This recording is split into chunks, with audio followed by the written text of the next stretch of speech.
영화 피터팬, 만화 말고 사람이 나오는 피터팬 혹시 보셨습니까? 피터팬 옛날에 한 10년 전에 10년 정도 된 것 같아요. 우리 애들 어릴 때 봤는데 그 한 장면이 기억이 나요. 요즘 팅크벨이 이렇게 피터팬이 죽을 뻔했는데 그 피터팬을 살리려고 독약을 대신 이렇게 가로막다가 대신 마시게 돼요. 그래 죽었습니다. 팅크벨이 죽어버리는 순간 이 대지의 모든 생명체가 다 시들어버리고 죽어버립니다. 땅에 온기는 사라지고 하늘에서 눈이 내리고 바다가 꽁꽁 얼어붙습니다. 그때 피터팬이 이른바 피터팬의 페어리송을 부릅니다. 페어리송 혹시 들어보셨는지 모르겠습니다. I do believe in fairy 이런 거예요. 그거예요. 어떤 신비한 힘에 의해서 이 피터팬이 부르는 이 페어리송이 퍼져나갑니다. 그래서 해적들에게 포로로 잡혀있던 피터팬의 친구들, 그들도 그 노래를 부릅니다. I do believe in fairy. 그리고 이렇게 노래를 부르는 동안 이 죽었던 팅크벨이 다시 살아납니다. I do believe in fairy. 페리를 믿는다는 그 믿음 때문에 이게 살아난다는 거죠. 그렇게 살아나고 노래는 온 세계 애들뿐만 아니라 어른들까지 그 노래를 같이 이렇게 부릅니다. 그렇게 할 때에 얼어붙어 있던 땅에 온기가 스며들기 시작하고 온 하늘에 따스한 기운이 덮이기 시작합니다. 그리고 대지의 모든 식물들이 살아나고 사람들이 살아납니다. 이 동화입니다. 근데 저는 성령님에 대해서 생각하면 항상 그때 영화 피터팬 영화에서 I do believe in fairy 이게 생각나요. 그럼 막 따스한 기운이 확 덮이면서 싹 다 녹아나는. 기억나세요? 혹시 보신 분 있으세요?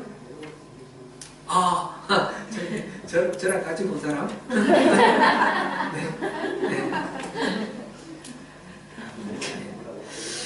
뉴질랜드 겨울은 사실 그렇게 춥지 않아서 실감이 안 납니다.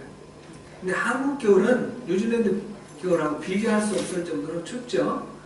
특별히 요즘 또 난방이 잘 돼가지고 실내에서는 잘 모르는데 바깥에 나가면 아주 겨울에 매섭게 춥지요. 한겨울에 땅이 얼면 곡괭이로 찍어도 곡괭이가 튕겨납니다. 띵띵 하면서 그 정도로 단단하게 쇠등이같이 땅이 얼어버립니다. 영하 10도, 20도, 30도, 그 30도까지는 많이 안 가지만 그래도 가더라고요. 그렇게 많이 추울 때에 그럴 때는 이 공기조차도 얼어있다는 느낌이 듭니다. 살갗에 닿으면 살이 에이는 그런 느낌을 갖죠. 나무들은 잎을 다 떨어버리고 그저 바람에 바로 떨며 숨을 죽이고 있습니다. 그런데 봄이 되고 공기가 따뜻해지면 어떤 현상이 일어납니까? 이 쇠등이 같은 이 땅이 녹아서 허들허들해지고 그 땅에서 풀이 솟아납니다. 나무들이 순이 올라오고요. 그 단단한 나무 가지 안에서도 싹이 돋아납니다. 그래서 꽃이 핍니다.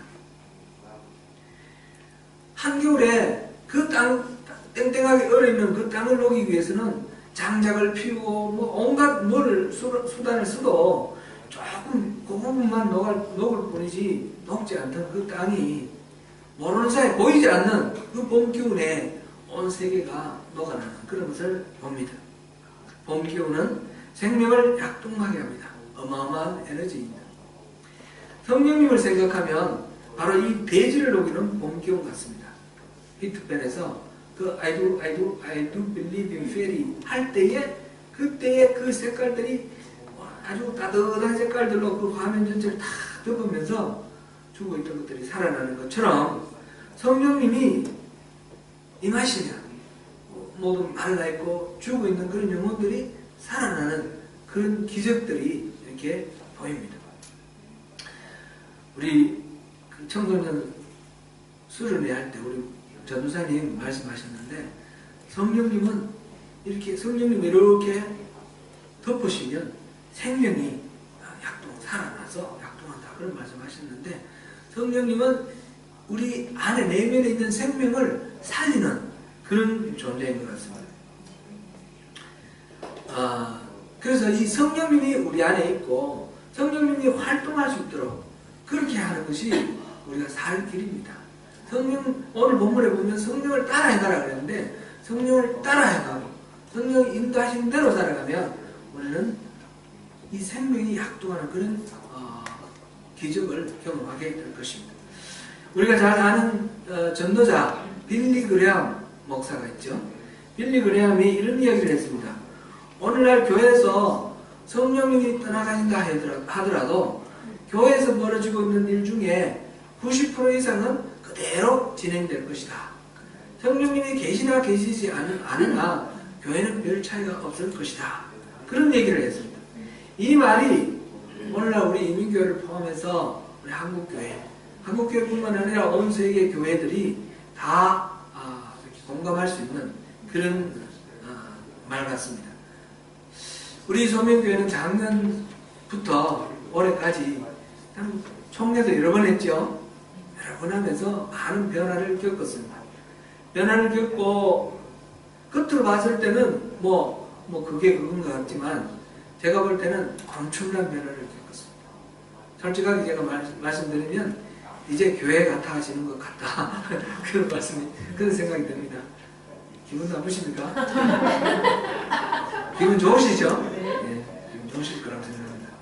올해는 종교개혁 500주년입니다. 다음 주일이 종교개혁 500주년 기념주일입니다. 다음 주일은 우리 전도사님이 설교하실 겁니다.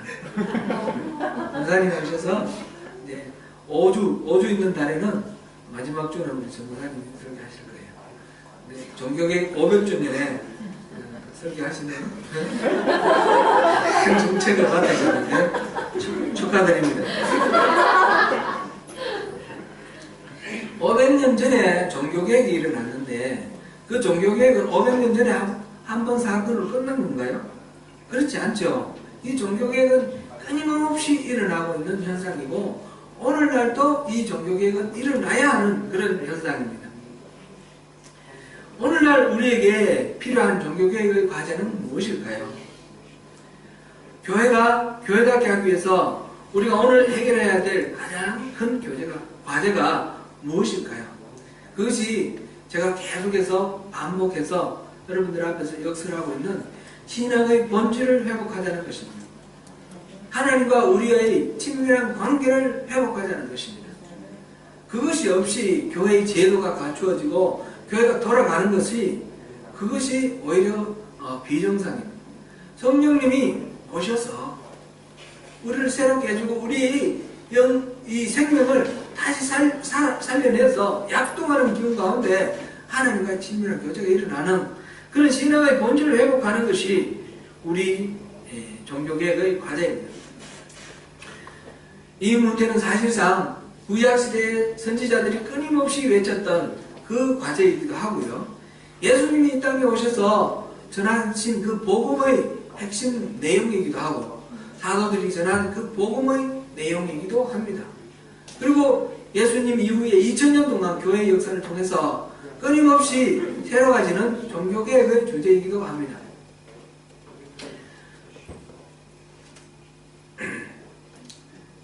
이제 전도사님하고 제가 화요일날 전도사님 내외분하고 우리 내외가 화요일마다 성경 공부를 같이 합니다. 우리 이제 신앙 서로가 생각하고 있는 신앙 이것도 또 조율할 필요도 있고 제가 아는 것을 전하기도 하고 또 제가 모르는 거는 우리 전도사님은 학자거든요. 신학자예요. 신학자니까 이분한테 제가 배울 것도 많습니다. 그러면서 같이 이렇게 성장해 나가자. 그래서 성경 공부합니다. 하는데 많은 것을 배웁니다. 그럼 최근에 다른 대화 내용 중에 그런 게 있습니다.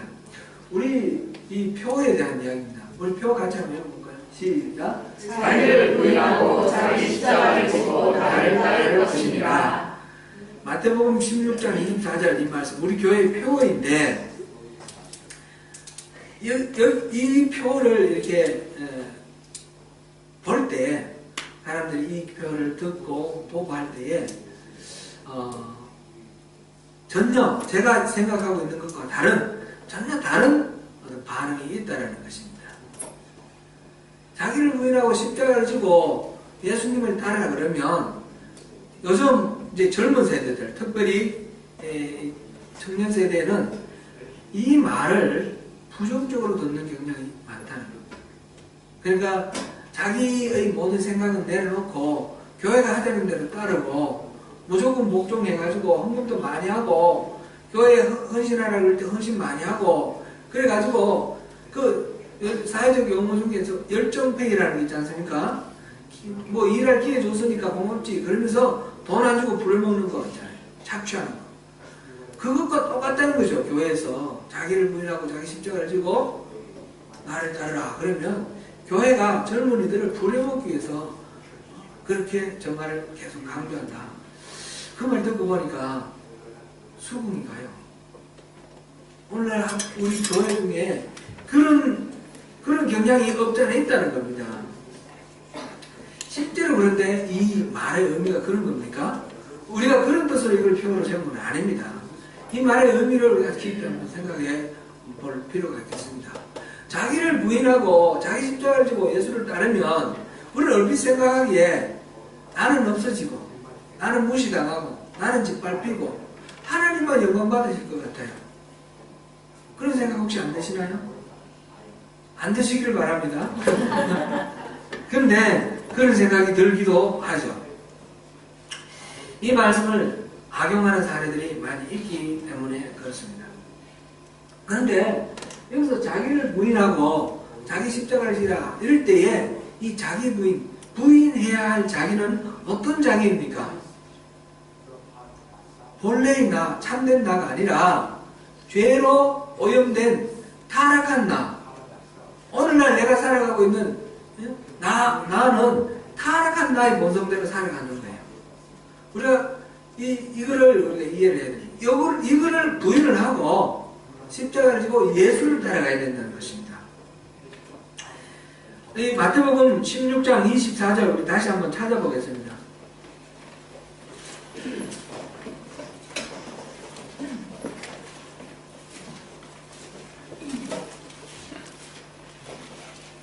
이 말씀을 우리가 잘 이해하기 위해서는 문맥을 봐야 됩니다. 문맥을.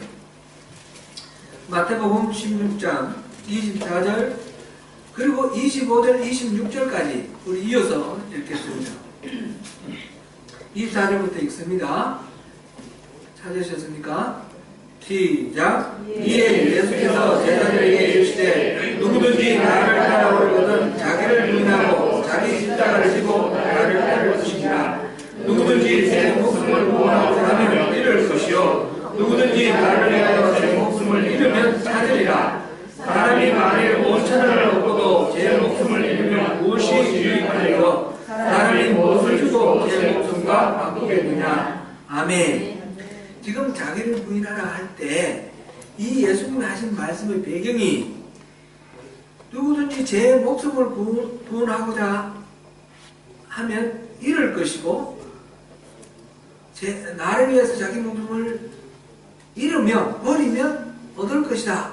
이 말씀. 그리고 온 천하를 얻고도 자기 목숨을 잃으면 무슨 소용이냐? 이 말씀과 연결이 되는 거예요. 그러니까 예수님이 가장 소중하게 여기는 것은 뭐예요? 천하예요? 목숨이에요? 목숨입니다. 목숨이 있어야지 천하를 얻는 것이 의미 있지 않느냐? 이 목숨이 중요한데 살려고 하면 죽고 죽으려고 할 때 진짜 이 목숨을 얻는다는 겁니다. 예수님을 위해서 자기 목숨을 버릴 때 진짜 이 목숨을, 이 생명, 참된 생명을 얻게 된다는 것입니다. 이 참된 생명을 얻어야만 다른 모든 것들이 의미가 있는 것이지 이 참된 생명을 잃어버리면 다 소용없다는 것입니다. 자기를 부인하라는 것은 결국은 이 참된 생명을 얻기 위해서 자기를 부인하라 이런 뜻입니다. 자기의 참된 생명, 참된 자아를 찾는 것, 이게 결국은 보면 하나님 나라를 얻는 겁니다. 하나님 나라, 그거는 하나님이 다스리시는 나라 아닙니까? 하나님이 원래 창조하셨던 그 나라 아닙니까? 하나님이 중심이 되셔서 하나님이 우리에게 모든 것들을 공급해 주시고 우리의 길을 이끌어 주시고 우리와 함께 해 주시는 그런 나라가 바로 하나님 나라입니다. 근데 인간이 타락해서 선악을 아는 나무의 실과를 먹지 말라는 그걸 먹으면서 자기가 하나님과 같아지려고 하는 순간 말하자면 하나님을 버렸습니다. 버린 순간 우리는 죄의 본성으로 우리 죄에게 진 상태가 된 거죠. 그 상태가 우리의 현재 모습입니다. 그러니까 우리의 이 현재 모습, 타락한 모습을 부인을 하고 우리가 터닝해야지, 주님께로 하나님께로 터닝해야지, 그래야만 우리가 참된 생명, 그것을 하나님 만드신 하나님 형상대로 지으신 그 본래의 우리 모습을 찾게 된다는 것입니다. 그것이 바로 천국의 삶인 것입니다.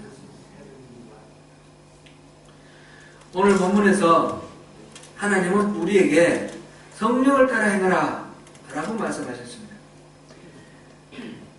그러면서 그리하면 육체의 욕심을 이루지 아니하리라 라고 하셨습니다. 구원받은 그리스도인들도 성령대로 살고자 하는 마음하고 육체의 욕심대로 살고자 하는 마음, 이 두 가지가 있습니다. 우리가 거듭나면 옛사람의 본성 다 없어져 버리고 우리 안에 성령님이 오셔서 완전 새로운 피조물로 살아가는 것이 아니라 옛사람의 본성도 있고 타락한 옛사람의 본성도 있고 여기에 성령님이 들어오셔서 새로운 생명의 씨앗이 뿌려지는 것입니다. 이 새로운 생명이 뿌려지면 금방 열매를 맺는 것이 아니고 성숙과 성장의 과정이 필요한 겁니다. 우리 아기가 태어나면 금방 어른이 되어서 자기 구실을 하는 게 아니지 않습니까?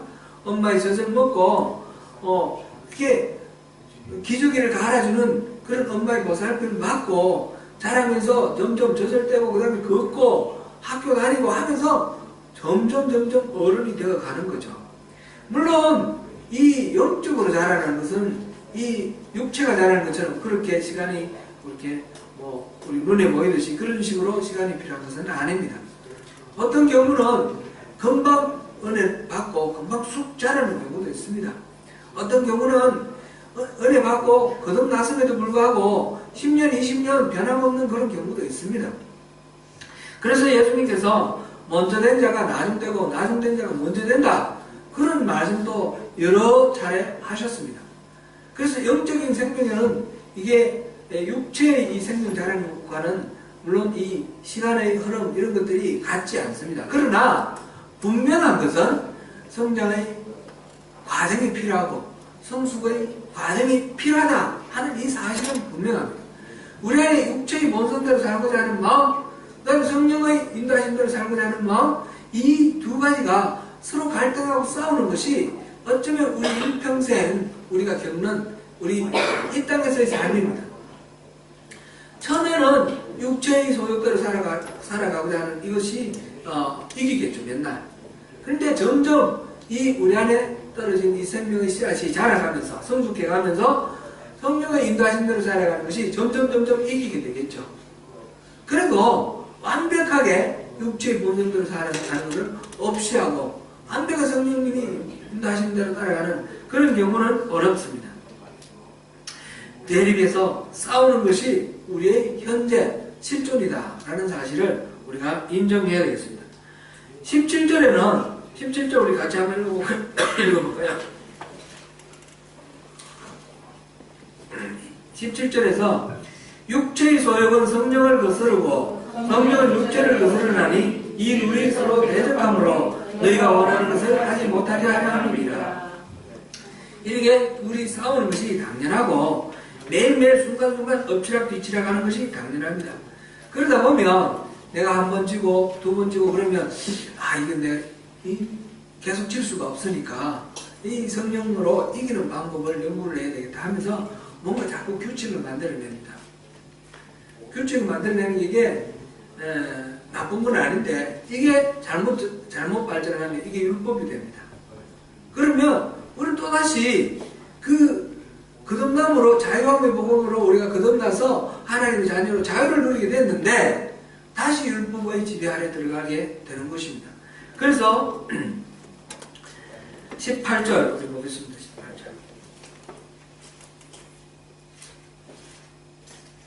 18절은 너희가 만일 성령의 인도하시는 바가 되면 율법 아래에 있지 아니하리라. 원래 이기는 방법은 다른 게 아니라 법칙을 정해놓고 그걸 내가 따라가는 것이 아니라 매 순간 성령님이 인도하시는 대로 따라가면 우리가 승리할 수 있다라는 것입니다. 서로가 다투고 엎치락뒤치락하는 가운데서 우리는 그걸 느낍니다. 이 육체가 이끄는 것, 이게 뭔지, 또 성령이 이끄시는 게 뭔지, 우리 그럴 때에 성령이 인도하시는 대로 우리 결단하고 따라나가는 이 순종이 이것이 신앙이고, 순종을 잘하기 위해서 경건의 훈련을 하는 것입니다.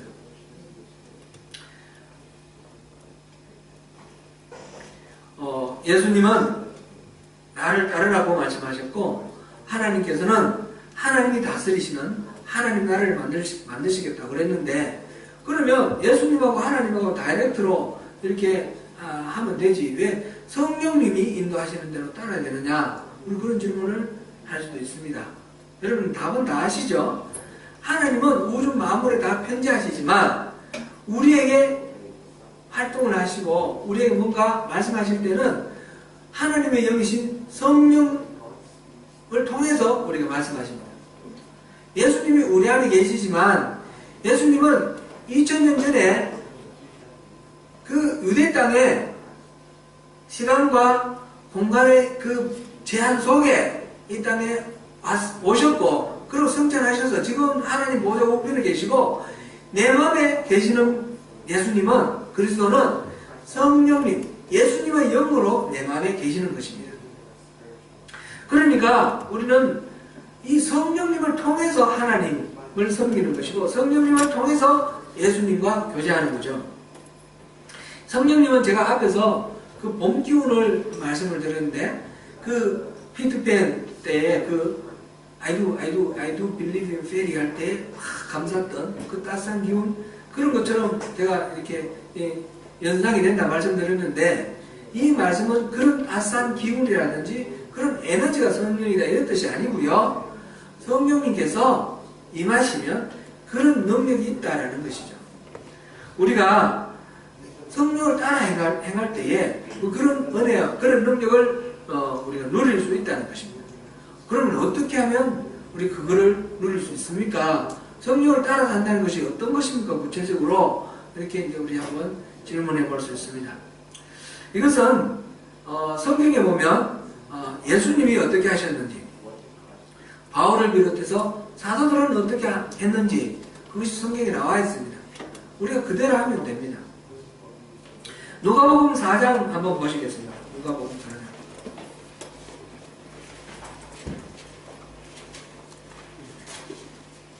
4장 16절부터 21절까지.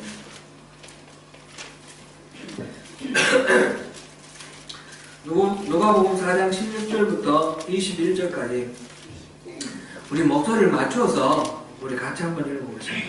시작. 예수께서 그 자라나신 곳 나사렛에 이르사 안식일에 늘 하시던 대로 회당에 들어가사 성령을 일부리고 쓰시매 선지자 이사야의 글을 드리거늘 책을 펴서 이렇게 기록된 데를 찾으시니 곧 주의 성령이 내게 임하셨으니 이는 가난한 자에게 복음을 전하게 하시려고 내게 기름을 부으시고 나를 보내사 포로된 자에게 자유를, 눈먼 자에게 다시 보게 함을 전파하며 눌린 자를 자유롭게 하고 주의 은혜의 해를 전파하게 하려 하시리라 하였더라. 책을 덮어 그 맡은 자에게 주시고 앉으시니 배당에 있는 자들이 다 주목하여 보더라. 예수께서 그들에게 말씀하시되 이들이 오늘 너희 귀에 임하였느니라 하시니. 아멘. 이 구절에서 지금 두 가지 중요한 것을 지금 알 수 있습니다. 첫째는 예수님께서 앞으로 어떤 사역을 하실 것인지를 보여줍니다. 지금 여기서 예수님께서 고향 나사렛의 그 회당에서 이사야에게 임했던 그 성령님이 이렇게 하셨다 했는데 그것이 오늘날 내게 임했다 하셨습니다. 곧 여기에 기록된 이것이 바로 예수님의 사역이라는 거죠. 예수님의 사역은 어떤 겁니까? 하나님 나라의 사역, 하나님 나라의 복음을 전파하고 또 하나님 나라의 그 모습을 보여주기 위해서 병든 자를 고치고 또 약한 자를 강하게 하면서 전인적인 치유 활동을 하시는 것입니다. 이것이 바로 예수님의 사역입니다. 예수님은 이런 일을 하실 것이다 라는 것을 보여주고 또 한 가지는 이런 일을 하실 때에 어떤 힘으로 하실 거냐 그거를 알려줍니다. 그것이 바로 다름 아니라 이런 사역을 하실 때 성령의 능력으로 감당한다는 것입니다. 바로 오늘 주의 성령이 내게 임하셨으니 이는 뭐뭐뭐뭐도 하게 하려 하심이라 이렇게 되어 있습니다. 성령이 임하신 이유가 이런 예수님의 사역을 하게 하시기 위해서 임하셨다는 것입니다. 예수님의 사역은 바로 성령의 능력으로 감당한다는 것입니다. 예수님은 100% 하나님이십니다. 그러나 예수님이 이 땅에 오셔서 사역하실 때에 예수님은 100% 인간이기도 하셨습니다. 인간으로서 하나님이 맡기시는 사역을 감당할 때에 신적 권능으로 하신 것이 아니라 성령의 능력으로 그것을 감당하셨다는 것입니다. 이것은 예수님이 직접 고백하신 사실입니다. 사도 바울이 이 예수님에 대한 설명 가운데 빌립보서 2장 6절에서 7절 말씀 우리 같이 한번 보겠습니다. 빌립보서 2장 6절에서 7절 말씀 같이 읽습니다. 시작. 그는 너무 하나님의 본체시나 하나님과 동등되어 시작해서 오지 아니하시고 오히려 자기를 비워 종의 형체를 가지사 사람들과 같이 되셨고 그 밑에 쭉 이제 자기를 비운 모습 나옵니다. 예수님이 어떤 자기를 비웠는지 예수님 비우신 그 속성을 우리가 다 알 수는 없습니다. 그러나 2000년 전에 유대 땅에 오셨다는 것을 통해서 무소부재하신 예수님의 편재성 이거는 비우고 오셨다는 걸 알게 되겠죠. 알 수 있죠. 그리고 전지전능함 그것도 비우고 오신 것 같아요. 나중에 이제 예수님의 재림할 날에 대해서 제자들이 물었을 때에 그때에 하늘의 천사들도 아들도 모르고 오직 아버지만 아신다 그렇게 말씀하셨어요. 마태복음 24장 36절에 그런 말씀이 나옵니다. 이 말씀은 예수님이 모르는 게 있다는 거죠. 하나님이시지만 하나님의 전지전능함으로 지금 일하시는 것이 아니라는 것을 알 수가 있습니다. 그러니까 예수님의 그 속성, 지난 우리 성경 공부 시간에 우리가 공부했는데 공유적 속성, 비공유적 속성 그랬는데 비공유적 속성 이거는 비워놓고 오지 않으셨나 우리가 이렇게 이해하면 좋겠습니다. 공유적 속성은 그대로 갖고 오셨지만 뭐 꼭 그런 신학적으로 정리된 건 없습니다만 우리가 성경을 통해서 그렇게 이해합니다. 전지전능, 무소부재 이런 인간이 가질 수 없는 거잖아요. 이런 거는 하나님이신 예수님이 이 땅에 오실 때 내려놓고 오셨다는 거죠.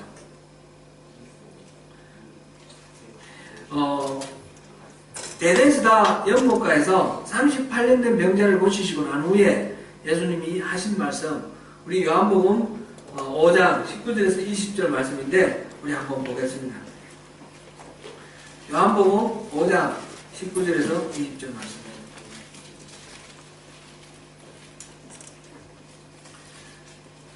같이 읽겠습니다. 시작. 그러므로 예수께서 너희에게 이르시되 내가 진실로 진실로 너희에게 이르노니 아들이 아버지께서 하시는 일을 보지 않고는 아무것도 스스로 할 수 없나니 아버지께서 행하시는 그것을 아들도 그와 같이 행하느니라. 아버지께서 아들을 사랑하사 자기가 행하시는 것을 다 아들에게 보이시고 또 그보다 더 큰 일을 보이사 너희로 놀랍게 여기게 하시리라. 아멘.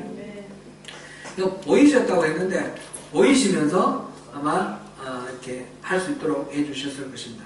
예수님은 아버지 하나님께서 보여주시는 일 외에는 아무도 할 수 없다. 그렇게 말씀하셨습니다. 요한복음 5장 30절, 그 뒤에 나오는 30절 한번 읽어봅니다. 시작. 내가 아무것도 스스로 할 수 없노라. 줬는 대로 심판하노니 나는 나의 뜻대로 하려 하지 않고 나를 보내신 이의 뜻대로 하려 함으로 내 심판은 얻어오리라. 나는 아무것도 스스로 할 수 없다 그랬습니다. By myself, I can do nothing. 아무도 할 수 없다. 예수님께서는 스스로는 아무도 할 수 없는 그런 상황입니다. 그렇게 말씀하시면서 심지어는 우리도 예수님과 같이 똑같은 상황, 믿음이라고, 믿는다라고 표현했는데 그 상황이 되면 그런 일을 할 수 있고 그보다 더 큰 일도 할 수 있다고 하셨어요. 14장 12절 보겠습니다. 요한복음 14장 12절.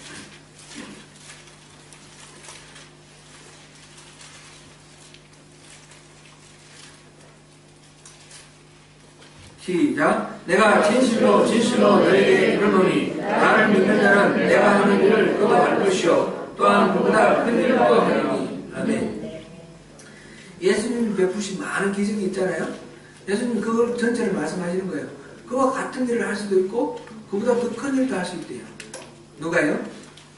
믿는 자. 우리가 예수를 정말 믿으면 그렇게 할 수 있다는 거예요.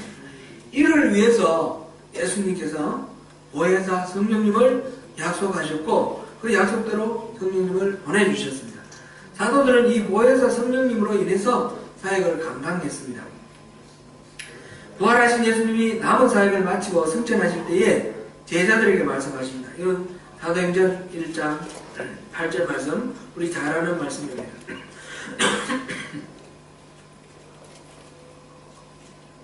사도행전 1장 8절 말씀 시작. 오직 성령이 너희에게 임하시면 너희가 권능을 받고 예루살렘과 온 유대와 사마리아와 땅 끝까지 이르러 내 증인이 되리라 하시니라. 성령이 임하시면 권능을 받는다는 거죠. 그리고 주님이 하시는 일들을 맡기신 일들을 감당하게 되는 것입니다. 이 말씀대로 예수님이 하신 이 말씀대로 예수님이 잡히신 후에 금이나 도망갔던 그 제자들이 오순절에 오신 강림하신 그 성령으로 인해서 완전히 다른 존재가 되었습니다. 숨어 피해서 그 다락방에서 기도하던 사람들이 거리로 나가서 복음을 전했습니다. 그 겁쟁이 예수님을 모른다고 3번이나 부인했던 베드로가 나가서 복음을 전하니까 3,000명이 회심하는 그런 놀라운 일이 일어났습니다. 사도행전 전체는 그런 이야기들로 가득 차 있습니다.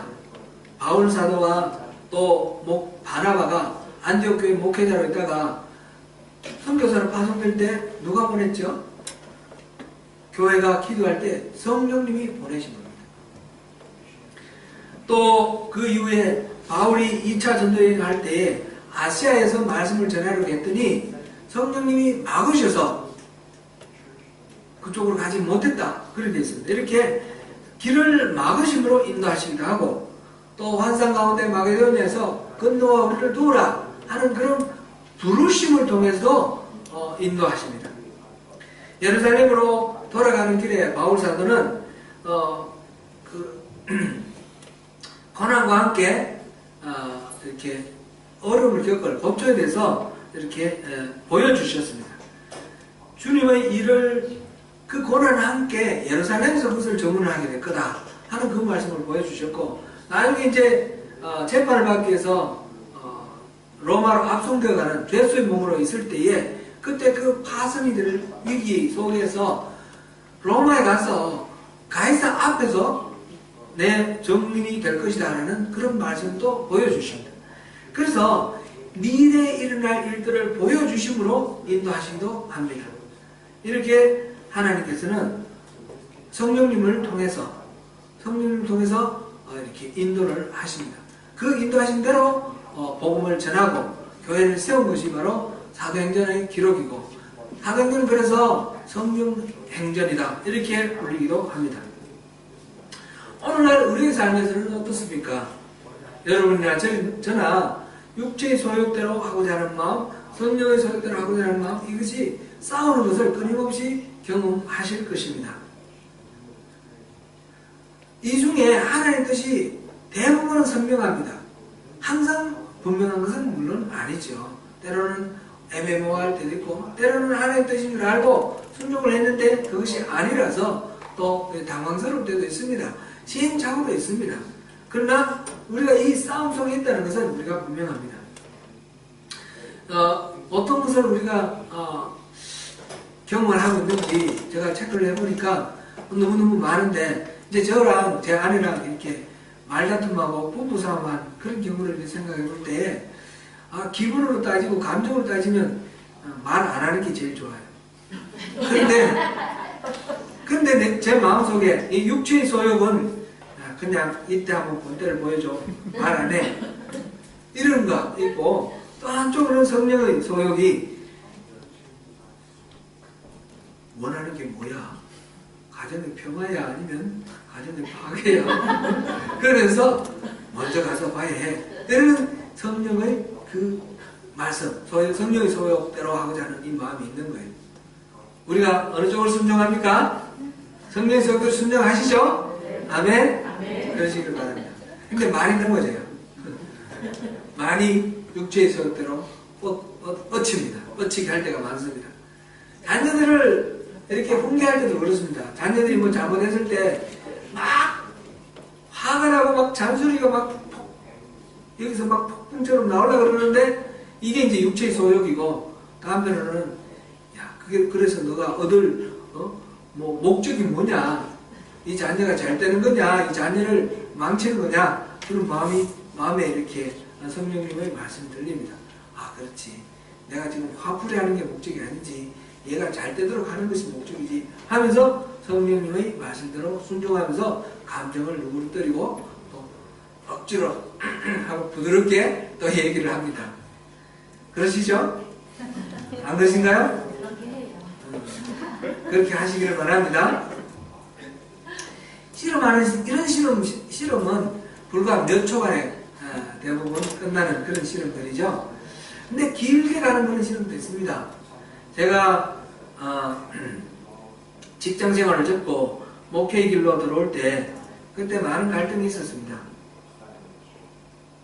제 자신 인간적인 판단으로 보면 그 길은 편안하고 누가 말리지도 않고 뭐 방해하는 것도 없습니다. 그냥 순탄합니다. 그 길은. 근데 이 길은 좁고 거친 그런 길입니다. 그 길은 물질적으로도 풍요하고, 이 길은 너무너무 이렇게 빈곤한 그런 길입니다. 주변에서 이제 제가 이 길은 직장을 그만두고 이제 목회를 하겠다 했을 때 주변에서 사람들이 생각할 때도 선생님 미쳤다, 그렇게 생각합니다. 정신 도는 거 아닌가? 예수를 믿어도 잘 믿어야 돼, 저렇게 광적으로 믿으면 안 돼, 그렇게 하고 그러면서 다 말리는 거예요. 안 그래도 직장생활 잘하면서 그렇게 교회도 잘 섬길 수도 있고 하나님 일 잘할 수 있는데 왜 굳이 그걸 그만두고 하냐, 막 이렇게 많이 말렸습니다. 그 속에서 순탄한 길을 갈 건가, 아니면 좁고 협착한 이 길을 갈 건가, 이 갈등하는데 제가 이제 성령님의 인도하심대로 하는 것이 바로 이 길이라고 생각했기 때문에 이 길을 따랐습니다. 그 결단을 하는데 수년이 걸렸습니다. 여러 해가 걸렸습니다. 제가 한사람교회를 사임하고 오클랜드로 올라올 때, 그때도 머물러 있는 편이 누가 봐도 뭐 아무런 문제도 없고 안전한 그런 길이었습니다. 그러나 사임하고 선택해야 할 이 길은 정말 앞에 안 보이는 오리무중의 그런 길이었습니다. 제가 사임할 때 뭐 소명교회 오기로 하고 사임한 거 아니잖아요. 저는 계속 목회를 할지 안 할지, 또는 목회를 하면 어디서 할지, 또는 뭐 선교사로 어디 가야 할지, 이런 것들이 정해지지 않은 상태로 사임을 했습니다. 사임을 하는 것이 하나님이 원하시는 길이라고 생각했기 때문에 사역을 했습니다. 그래서 제가 앞으로 목회를 안 할 경우를 대비해서 운전면허 클래스 2를 제가 1,200불을 주고 땄지 않습니까? 클래스 4를 준비하고 있었는데 클래스 4도 그 한 1,000불 정도 들어요. 그걸 준비하다가 이렇게 올라왔습니다. 이런 과정은 몇 달이 걸린 그런 과정이죠. 성령의 소욕대로 살고자 하는 이 순종의 길은 항상 그런 것 같습니다. 우리가 증거를 보여주고 파노라마처럼 앞길을 딱 보여주면 우리가 선택하기 쉬울 것 같은데 하나님 그런 식으로 일하지 아니하셔요. 하나 순종하면 하나 보여주고 둘 순종하면 둘 보여주고 그러면서 점점 주님이 인도하시는 길로 이렇게 이끌어 가시는 분이 우리 주님 같아요. 성령님께서 여러분 마음속에 말씀하실 때에 증거 보고 움직이려고 하지 마시고 그 성령님의 인도하심에 조금씩 순종하심으로 더 하나님의 뜻을 분명하게 이렇게 밝게 알 수 있도록 그렇게 구하시길 바랍니다. 이 말씀은 무조건 믿으라는 맹신을 말씀드리는 것이 아닙니다. 하나님의 일하시는 방법이 그렇다는 것이죠. 조금 믿으면서 보지 않는 자가 복되다 하셨는데 그 눈으로 보이지 않는 것을 믿음으로 순종했을 때 일하시는 하나님의 그 증거를 보고 좀 더 확신을 갖고 성경에 보면 하나님의 성품이 어떤 분이라는 게 자세히 나와 있습니다. 이 성품을 우리가 알고 하나님을 신뢰함으로 우리 인생의 한 걸음 한 걸음을 하나님께 의지할 때 그럴 때 하나님께서 우리를 인도하신다는 것을 믿는 거죠. 사랑하는 성도 여러분, 육체의 소욕과 성령의 소욕은 서로 마찰하고 갈등하는 것이 당연합니다. 다음 주에 우리가 또 살펴보겠지만 육체의 소욕대로 가면 범죄하고 파멸의 길로 달려갑니다. 그게 타락한 인생의 본성이기 때문에 우리 죄의 길로 가는 것은 노력할 필요가 없습니다. 저절로 갑니다. 성령의 소욕대로 따르면 성령의 열매를 맺고 천국을 누립니다. 그러나 이것은 끊임없는 갈등 속에 순종의 결단이 필요합니다. 성령의 인도하신 그것을 따름으로 천국의 삶, 하나님이 다스리시고 하나님이 모든 것들을 공급해 주시는 그 하늘나라의 복을 다 누리시는 저와 여러분이 되시기를 축원합니다. 기도하겠습니다. 은혜로우신 하나님, 우리가 성령을 따라 행하기를 원합니다. 성령의 인도하신 대로 살아가기를 원합니다. 주님, 우리 안에 끊임없는 갈등이 있습니다. 주님, 도와주셔서 우리가 성령의 인도하신 대로 순종하는 이 길을 잘 선택하고 따라갈 수 있도록 우리에게 은혜를 베풀어 주시옵소서. 예수님 이름으로 기도드립니다. 아멘.